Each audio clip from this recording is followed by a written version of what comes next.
13 Greatest Mopar Drag Cars of All Time. 13 Greatest Mopar Drag Cars of All Time. Speed was taking over America in the early 1950s. Drag racing was spreading across the plains, one small town airstrip at a time, and overhead valve V8s like Chrysler's new Hemi were putting Ford's once dominant flathead in the history books. Mopar has been synonymous with drag racing ever since. And quarter-mile performance cars from Dodge and Plymouth, as well as their drivers, have become legends on the street and the strip. More than 65 years later, they keep on coming. With the debut of the 2018 Dodge Challenger SRT Demon, we decided to look back at the greatest Mopar drag cars of all time. It wasn't easy. We considered countless machines that won races, pioneered technologies, and advanced the sport of speed. Read on for the historic baker's dozen that made the final cut. Then consider buying yourself a Mopar or No Car t-shirt. 13 Ram Chargers 1949 High and Mighty Plymouth Coupe. When this car debuted at the 1959 NHRA Nationals with its innovative nose-high stance and altered wheelbase, it looked like nothing else and ran like nothing else. Entered in the event as the Ramrod, but known to history as the High and Mighty, this was the first car built by the Ram Chargers, a car club of highly creative Chrysler engineers in Detroit. And it was totally revolutionary for its time, from its appearance to its engine modifications. It beat up on the Chevys with a 354 cubic inch Hemi truck block with 392 heads and drag racing's first tunnel ram intake manifold and tuned single pipe exhaust headers with bell ends. 12 1967 Plymouth Silver Bullet GTX. This car never really saw the racetrack. Known as the Silver Bullet because of its paint job, this GTX dominated the street racing scene on Detroit's Woodward Avenue in the late 1960s. And it became a legend in the process. Owned and driven by Jimmy Addison, who worked at a Sunoco gas station on Woodward at the time, the 426 Hemi-powered GTX is said to have been full of experimental and proven speed parts supplied to Addison by Chrysler engineers as part of an underground, backdoor, and covert marketing effort and parts testing program. The car survives today and lives in a private collection. 11 Ram Chargers 1962 Candymatic Superstock Dodge. After 2 successful years with the High and Mighty Plymouth, the 11 Ram Chargers 1962 Candymatic Superstock Dodge. After 2 successful years with the High and Mighty Plymouth, the Ram Chargers became a factory team, and by 1962 they were competing all around the country in 2 max wedge-powered 413 Superstock Dodges with 410 horsepower, a huge number at the time. Nicknamed Candymatic because of their distinct red and white striped paint scheme and new 727 torque flight automatic transmissions, these cars were factory lightweights with extensive use of aluminum parts. And they won the Superstock automatic class at the 1962 NHRA Nationals with Al Extrand driving. In 1963, the cars got aluminum front ends and the engines were bored to 426 cubic inches. In 1964, the new 426 cubic inch race Hemi debuted in the Candymatic. 10 1965 Altered Wheelbase Dodge A990. This was one of the sport's first altered wheelbase door slammer race cars, which eventually led to flip body funny cars minutes later. Dodge sent 12 A990 super stock Hemi-powered hardtops to Amblewagon in Detroit for surgery.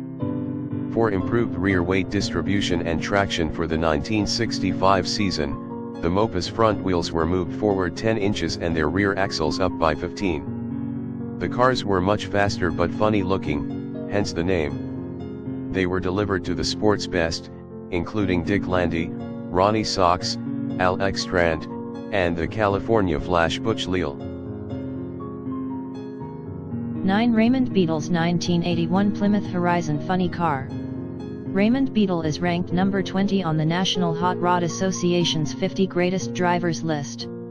Longtime driver of the Hemi-powered Blue Max Funny Car, seen above in the far lane, Beetle won 28 total national events and 4 straight NHRA championships from 1979 to 1982.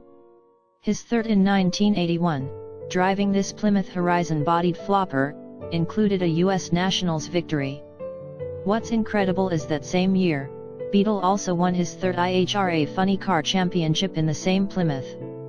It was an unheard-of twin championship season, and it secured Hall of Fame status for Beetle and his Blue Max Plymouth. 1990 Pro Stock Dodge Daytona. Despite the incredible achievements of Ronnie Socks and Dick Landy, Mopa's all-time Pro Stock leader is 3-time class champion Darrell Alderman. After a decade-long absence from the class, Alderman, Mopa, and the Dodge boys from the Wayne County Speed Shop showed up and ruled the class with this Dodge Daytona winning back-to-back championships in 1990 and 1991, and 11 of 14 events in 1991. While that rear-drive racer shared practically nothing in common with the stock Daytona seen above, it was also the first successful Mopa-powered Pro Stocker without a Hemi. The dominating Dodge Daytona used a 500 cubic inch wedge engine instead. The car is now on display in Ocala, Florida, at Don Garlits Museum of Drag Racing. 1968 Hemi Dodge Dart and Plymouth Barracuda. This was a factory race car program, available under option code L023. These cars left the assembly plant incomplete, without engines, transmissions, interiors, or front-end sheet metal and in special primer paint.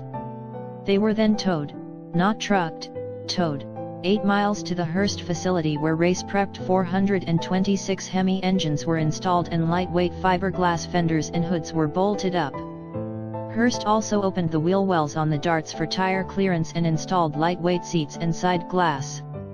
Approximately 150 were built, and they dominated super stock racing with 10-second ETS when new. Many still compete today despite deep six-figure values. 2009 Dodge Challenger Drag Pack. 41 years after the Hemi Darts and Barracudas, Dodge went back to the future and unleashed the 2009 Challenger Drag Pack, a factory-built drag special. A full 1,000 pounds lighter than a Challenger SRT8, these cars were rolled off the assembly line without insulation, a ventilation system, or airbags. Then Mopar removed other components and installed the composite lift-off hood, plastic windows, and manual steering. They also shortened the wheelbase a half inch, pushed the engine mounts rearward for better weight distribution, and installed a 5.7 or 6.2 liter Hemi V8 depending on which NHRA class, Comp, Super Stock, or Stock, the owner planned to compete in. About 100 were built. The cars were so successful the program continues today and it triggered the competing Cobra Jet Mustang and Copo Camaro programs. 2018 Dodge Challenger SRT Demon. This is the only car on this list with air conditioning, airbags, traction control, a navigation system, and a factory warranty. And unlike the drag pack, it's street legal. Incredibly, it's also one of the most powerful cars on the list. The new 2018 Dodge Challenger SRT Demon is the quickest and most powerful factory muscle car to ever come out of Detroit, and it's the only one to ever leave the factory with a trans brake and drag radials. Its supercharged 6.2-liter Hemi V8 is expected to make it the most powerful production V8 in the world. It ought to be pretty quick on a drag strip with all of its power and tech. 1970 Hot Wheels Plymouth Barracuda Funny Car. Don the Snake Prudhomme was already a drag racing star in 1970. This car helped make him an icon. Prudhomme and pal Tom the Mongoose McEwen sold Mattel on a lucrative Hot Wheels sponsorship for their 2 Mopa-powered and bodied funny cars. It was the first big mainstream sponsorship deal in professional drag racing, and it changed the sport forever. The 2 match raced each other all over the country and the exposure and toy sales made the Snake's yellow Hemi-powered, Cuda-bodied flopper one of the most famous funnies of all time. Restored by Prudhomme along with its original hauler, The pair sold at the Barrett-Jackson auction in Scottsdale in 2014 for $247,500. 3. Dick Landy's 1970 Pro Stock Dodge Challenger. Pro Stock became an NHRA class at the 1970 Winter Nationals in Pomona, CA. The first race was won by Bill Grumpy Jenkins in a 1969 big block Camaro. After that it was all Mopar, including a victory at the Summer Nationals in Englishtown, New Jersey, by Dick Landy, famous for driving with an unlit cigar in his mouth, and his beautiful blue, red, and silver Hemi-powered 1970 Dodge Challenger. Dandy Dick, as it said on his muscle cars, ran his team out of the San Fernando Valley north of Los Angeles. His Dodges, which included a Hurst Hemi Dart, a 1968 Charger R/T, and a Coronet R/T, were consistent winners in a variety of classes and always wore Craig RS/S mags. 2 1970 Sox and Martin Pro Stock Plymouth Cuda.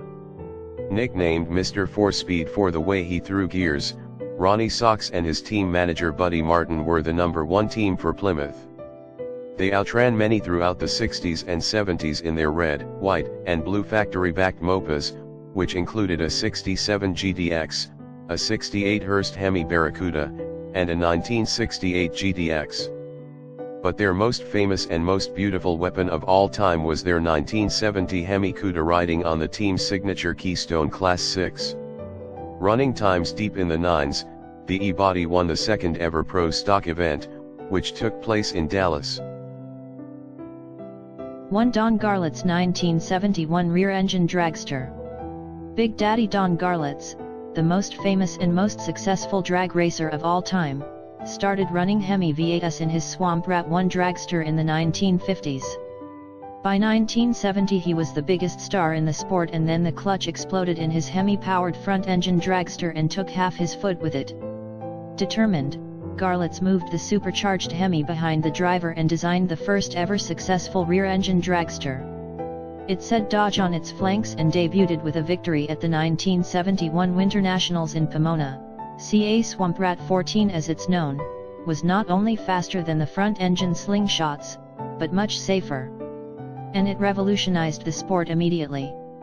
By the following year most top fuelers in the field had their engine behind the driver. Thanks for watching. Please subscribe to channels.